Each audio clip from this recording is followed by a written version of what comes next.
जमशेदपुर पूर्वी के विधायक सरयू राय ने गुरुवार को बारीडीह स्थित विधानसभा कार्यालय में जमशेदपुर की बिगड़ती विधि व्यवस्था और थानों में व्याप्त भ्रष्टाचार के संबंध में सभी थाना क्षेत्रों के प्रमुख कार्यकर्ताओं के साथ बैठक कर चर्चा की। बैठक में मंडल अध्यक्षों ने अपने मंडल अंतर्गत घटित हुई अपराध की घटनाओं की जानकारी दी, जिसमें मुख्यतः चोरी, छिनताई, लूट, अड्डाबाजी, नशाखोरी सहित अन्य संगीन अपराध शामिल है। मंडल अध्यक्षों ने बताया कि घटनाओं के बारे में थाना को सूचित करने के बाद भी कोई ठोस कार्रवाई नहीं होती, केवल शिकायत के आधार पर खानापूर्ति कर दी जाती है।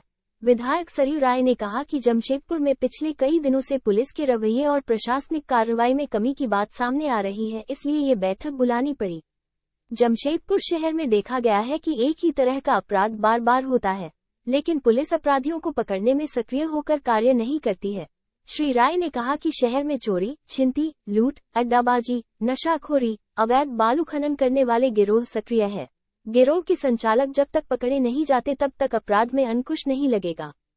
श्री राय ने कार्यकर्ताओं से कहा कि अपने मंडल क्षेत्र में घटित हो रही अपराध की घटनाओं और वर्तमान में चल रहे अनैतिक कार्यों की सूची बनाएं और सभी मामलों में पुलिस द्वारा क्या कार्रवाई की गई और क्या नहीं की गई, इसे लेकर जमशेदपुर जिला के एसएसपी को ज्ञापन सौंपें।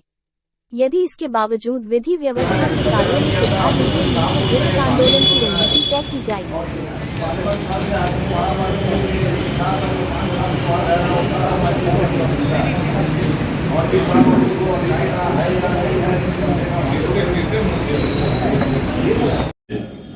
शिकायतें मिल रही हैं, कई बार हम लोग भी कई मामलों में फ़ोन करते हैं पुलिस को, थानेदार को, तो मैं तो यही कहता हूं कि भाई अमुक व्यक्ति आपके यहाँ जा रहा है, इसकी बात सुनिए, अनुसंधान में जो सही हो बात आप कर दीजिए, आप कर दीजिए। अब इतनी ज़्यादा शिकायतें आने लगी हैं, एक तो ज़मीन के अवैध बिक्री का हो गया, खास करके बिरसानगढ़ के इलाके में।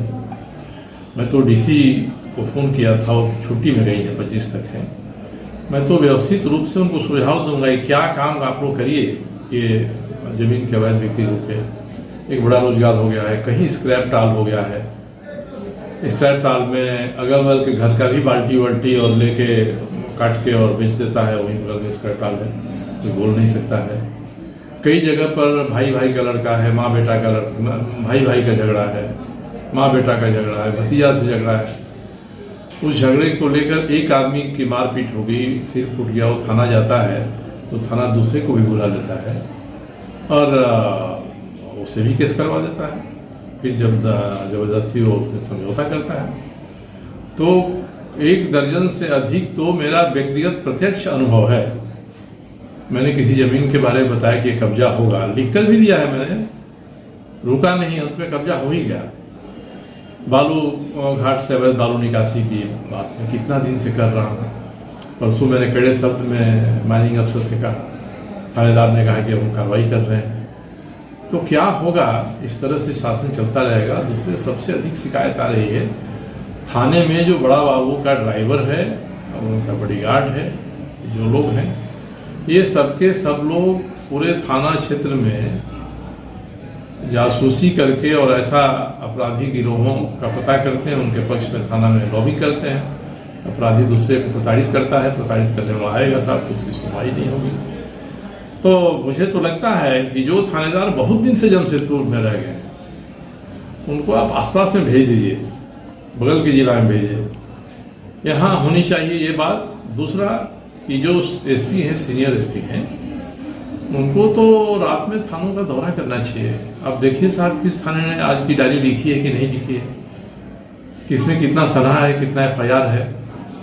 तो ये सब चीज़ें नहीं होती हैं तो जो थाना के लोग मनबड़ू हो जाते हैं और इतनी शिकायतें आ रही हैं। सभ्य समाज में एक दहशत हो गई है, चोरी की, छिनतई की, अड्डेबाजी की। दिन में सरे शाम साहब छिनतई हो जा रही है, इतने CCTV लगे हुए हैं।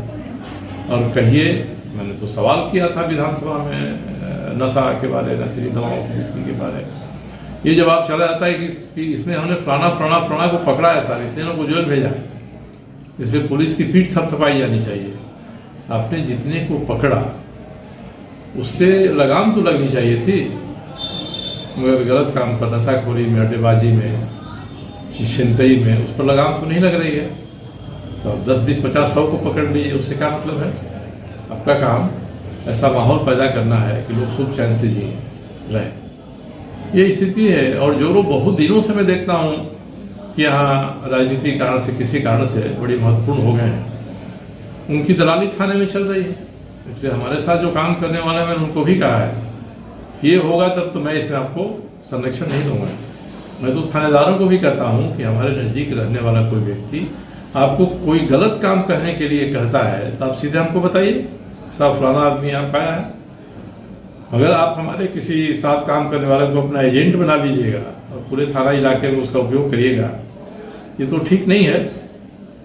हम केवल थाना पर ही आरोप नहीं लगाते हैं, बल्कि राजनीतिक दल के लोग हैं। एक तो पीस कमेटियां हैं, एक पीस कमेटियां ये थाने में अपराध बढ़ने का बड़ा कारण हो गई हैं। थानेदार अपने से पीस कमेटी बना देते हैं। सब पीस कमेटी में जो है जरा एक बार उनकी तो शिनाख्त करें, डीसी और एसपी। ये बातें होंगी तब थोड़ा लगाम लगेगा। माहौल बनना चाहिए कि भाई हम कोई गलत काम करेंगे तो पकड़े जाएंगे। उल्टा ही हो गया है, हम गलत काम करेंगे थाने में सेटिंग करेंगे छूट जाएंगे। और कहाँ कहाँ कोई अपराध हो रहा है उसकी सूचना अपराध रोकने के लिए नहीं मिल रही है, बल्कि जो अपराध कर रहा है उसको दबाव में लेकर उससे भी कुछ हिस्सेदारी लेने के लिए हो रही है। ये होगा तब तो बड़ी मुश्किल है कि थाना का मतलब क्या रह जाएगा, प्रशासन का मतलब क्या रह जाएगा। इसलिए मैंने आज इन लोगों को बैठक बुलाई है, सबका विचार मैंने जाना है। जो विचार आए हैं सीनियर एसपी को लोग 2-3 दिन के बाद एक मेमोरेंडम देंगे और फिर हम इंतजार करेंगे क्या होता है। इसलिए पुलिस प्रशासन अपनी उपलब्धियां कुछ लोगों को पकड़ के दिखाना चाहेगा सरकार में, तो इसका कोई महत्व नहीं है जब तक कि ऐसे कामों से स्थिति नहीं सुधरती है। अपराध की स्थिति सुधरेगी नहीं, छिनतई की चोरी की सुधरेगी नहीं, नशाखोरी की स्थिति सुधरेगी नहीं। और आप कहिएगा कि हम इतने लोगों को पकड़ लिए हैं, इतने लोगों को पकड़े तो कार्रवाई कर रहे हैं। तो ये माहौल बना है ना, इस माहौल को बदलना है। हम केवल अपने ही चुनाव क्षेत्र की बात नहीं कर रहे हैं, पूर्वी पश्चिमी जूसलाई सबके लोग आए थे ना। मैं सभी जगह के लिए बात कर रहा हूँ। पुलिस को अपनी भूमिका समझनी होगी। दूसरा कि 2 लोगों में